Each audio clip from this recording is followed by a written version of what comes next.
As it goes with pretty much all forms of music I listen to, I get moods where I really prefer a certain genre of music. From January to February of this year, it snowed a lot and it was very cold here in my homeland. I bought a lot of albums and it's about time I start sharing some of those ones. Now this first one I'm going to talk about, it was a bit of an oldie and it was released back in 1996 and it is Behemoth's Grom. Behemoth is a long-running project from Gdańsk, Poland.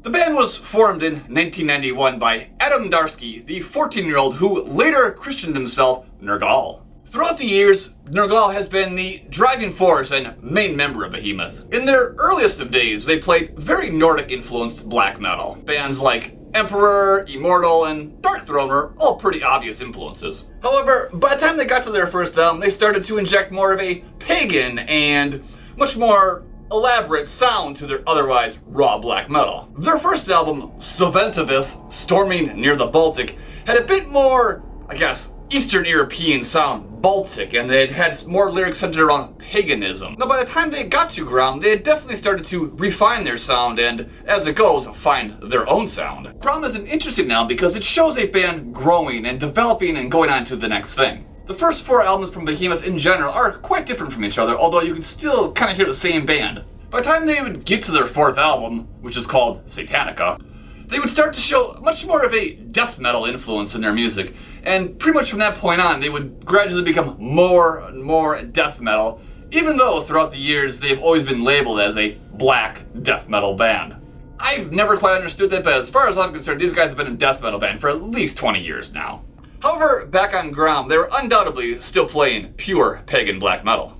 Grom is an interesting record and definitely a progression from their first album. On this record, the production is much cleaner, you can find much more melodic guitars, there's some female vocals, there's some weird male chanting vocals, and there's just, you can just definitely tell it's a band going through some changes. This is sort of a lost gem in their discography, often overlooked, and nowadays it's really just their later period stuff from 2000 onwards that gets all the attention. I've noticed that most of their old black metal stuff is not on Spotify and other streaming networks, which tells me that the band has probably disowned their black metal past. But, whatever, you can go follow Nergal on Instagram and you can watch him geeking out over Slipknot now, so yeah, there's that. This one for me is quite a banger of an album. I like this a lot. It's also the album that I sort of missed on this band. I've been listening to Behemoth for about 20 years now, actually starting with the Satanic album I mentioned earlier.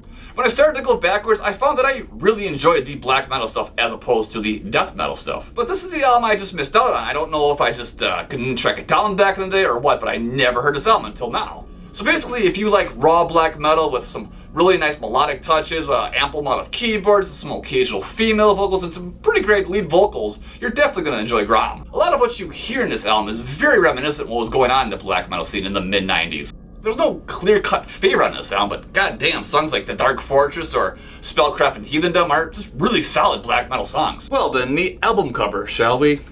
So on the front cover we have, we can see a thunderbolt in the distance, and I have of course seen a digital scan of this album cover before, and for years I thought it was a banjo laying against a tree, but it turns out it's a spear and a shield, not a banjo.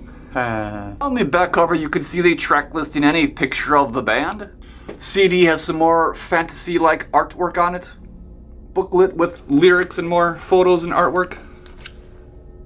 The Polish countryside, no doubt. More photos of the 3 band members.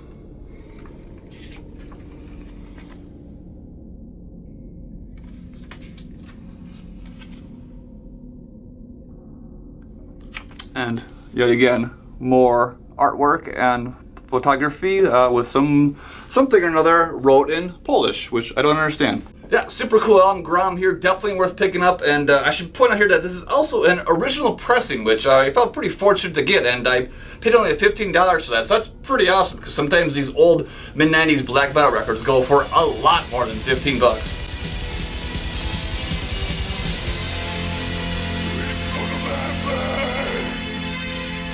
Cosmic source of the mind, reflection of